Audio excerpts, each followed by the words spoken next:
வாழ்க வையகம், வாழ்க வையகம், வாழ்க வளமுடன்.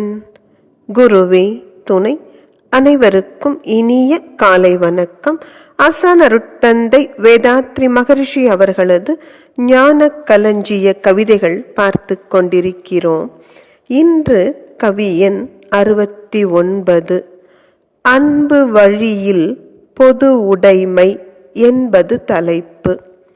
வன்முறையால் பொது உடைமை வாழ்க்கை முறை சட்டத்தால் வந்திடுமேல் அது மக்கள் வாழ்க்கை சுதந்திரம் பறிக்கும்.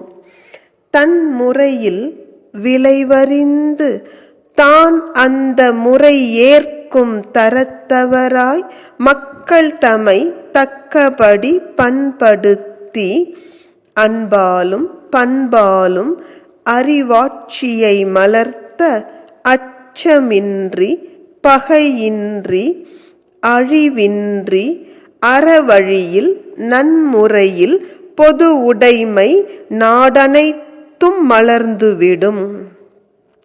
நல்லோர்கள் வல்லவர்கள் நற்றவத்தோர் முனைந்திடுக.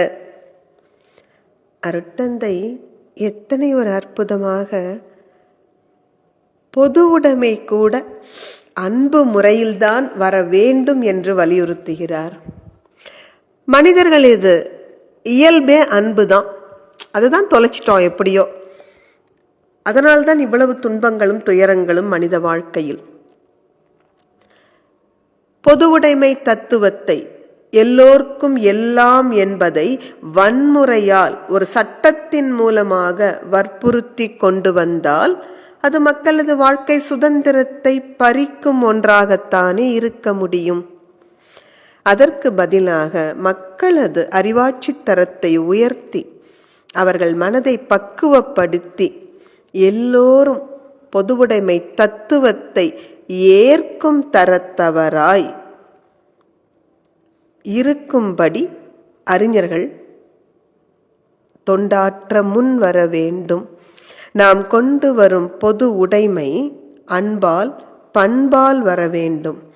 அச்சமோ பகையோ அழிவோ இல்லாமல் அறவழியில் மலர வேண்டும். இதற்காக யாரெல்லாம் உழைக்கணும்? தவம் செய்பவர்கள். அப்படி பார்த்தால் நாம் தானே தவம் செய்கிறோம். தவம் செய்வதால் நல்லவராகவும் வல்லவராகவும் இருக்கிறோம். எனவே அருட்தந்தையின் கருத்துப்படி நல்லவர்கள் வல்லவர்கள் நற்றவத்தோர் முனைந்து இந்த பொது உடைமையை கொண்டு வர வேண்டும் என்றால் அது நம் ஒவ்வொருவரது பொறுப்பாக இருப்பதை உணர்ந்து கொள்வோம். தொண்டாற்றி இன்பம் காண்போம். நன்றி. வாழ்க வளமுடன்.